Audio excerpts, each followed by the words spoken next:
पश्चिम बंगाल में हाल ही में हिंदू समुदाय पर हो रही व्यापक हिंसा और राज्य सरकार की निष्क्रियता के विरोध में शनिवार को तराना में विश्व हिंदू परिषद और बजरंग दल के नेतृत्व में एक विशाल प्रदर्शन का आयोजन किया गया।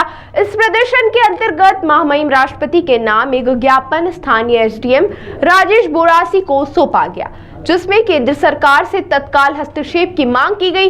दरअसल प्रदर्शन की शुरुआत स्थानीय सरस्वती शिशु मंदिर परिसर से हुई, जहां बड़ी संख्या में मातृशक्ति ने पैदल मार्च करते हुए तहसील कार्यालय तक पहुंचकर जोरदार नारेबाजी की। नारे हिंदू पर अत्याचार नहीं सहेगा हिंदुस्तान और राष्ट्र विरोधियों का पर्दाफाश करो जैसे गूंजते रहे। ज्ञापन बताया कि पश्चिम बंगाल में वक्फ कानून के विरोध के नाम पर चल रहे उग्र प्रदर्शन की आड़ में सुयोजित ढंग से हिंदू समुदाय को निशाना बनाया जा रहा है। 11 अप्रैल 2025 को मुर्शिदाबाद से प्रारंभ हुई हिंसा पूरे बंगाल में फैल चुकी है, जिसमें हिंदुओं के घर और दुकानों को लूटा और जलाया गया, सैकड़ों लोगों को घायल किया गया तथा 3 निर्दोष हिंदू नागरिकों की निर्मम हत्या कर दी गई।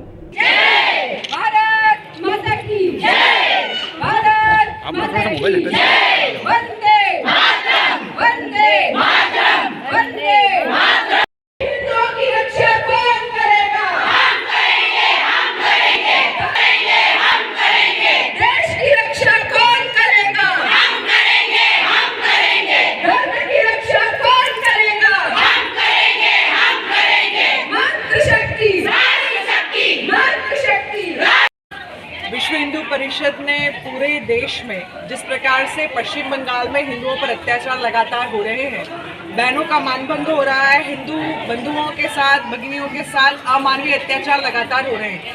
लगातार पश्चिम बंगाल की जो सरकार है देशद्रोहियों का साथ दे रही है और जितने भी अमानवीय कृत्य हैं उनको बढ़ावा देने का प्रयास करे। ये भी ध्यान में आ रहा है कि ऐसे सभी आतंकी संगठन उनको पनाह देने का काम जो है वो पश्चिम बंगाल की जो ममता बनर्जी की सरकार है वो कर रही है। पूर्व में भी हमने पश्चिम बंगाल की सरकार के विरुद्ध कई प्रदर्शन किए हैं। केंद्र सरकार से भी आग्रह है कि राष्ट्रपति शासन लगा करके ऐसे निरंकुश शासकों पर कोई ना कोई कड़ी से कड़ी कार्रवाई की जाए और जिस प्रकार से अमानवीय अत्याचार पश्चिम बंगाल में लगातार हो रहे हैं, जितने भी लोग इन अत्याचार को करने में लिप्त हैं उन सब पर कड़ी से कड़ी कार्रवाई हो। इसको लेकर के आज पूरे देश भर में विश्व हिंदू परिषद के द्वारा ज्ञापन दिया गया। क्या ऐसा मामला है कि लगातार इतना जो आप बता रहे हैं अत्याचार हो रहे हैं, तमाम तरीके की बातें हो रही हैं, तहसील स्तर से लेकर राष्ट्रीय स्तर तक आंदोलन किए जा रहे हैं, क्या ऐसा कारण है कि उस चीज़ का निराकरण अभी तक नहीं निकल पाया? मुझे लगता है कि सीधी सी बात है जो साफ सुथरे रूप से दिखाई दे रही है कि पश्चिम बंगाल की सरकार का जो वोट बैंक है, जब हम रोहिंग्या मुसलमानों की बात करते हैं, बांग्लादेश आए हुए घुसपैठियों की बात करते हैं, इस प्रकार के जो लोग हैं वो उनका वोट बैंक है। जितने भी ऐसे शरणार्थी जो भारत में आए हैं और भारत विरोधी गतिविधियों में लिप्त है, पश्चिम बंगाल सरकार उनको शरणार्थियों को शरण दे करके उनके आधार कार्ड बनवाना, उनको वोट बैंक का अधिकार देना, ऐसा काम वो कर रहे हैं। और मुझे लगता है कि देश के नागरिक होने के नाते, भारत भक्त होने के नाते हम सबका कर्तव्य है कि वो सभी जो देशद्रोही हैं उनको हम सबक सिखाएं। क्या रूपरेखा रहेगी आपकी आगे को लेकर इस विषय? मुझे लगता है हमने महामहिम राष्ट्रपति जी से आग्रह किया है, आगे क्या होगा ये केंद्र सरकार और महामहिम राष्ट्रपति जी ही तय कर पाएंगे। आपका शुभ नाम, दायित्व? डॉक्टर माला सिंह ठाकुर, प्रांत उपाध्यक्ष, विश्व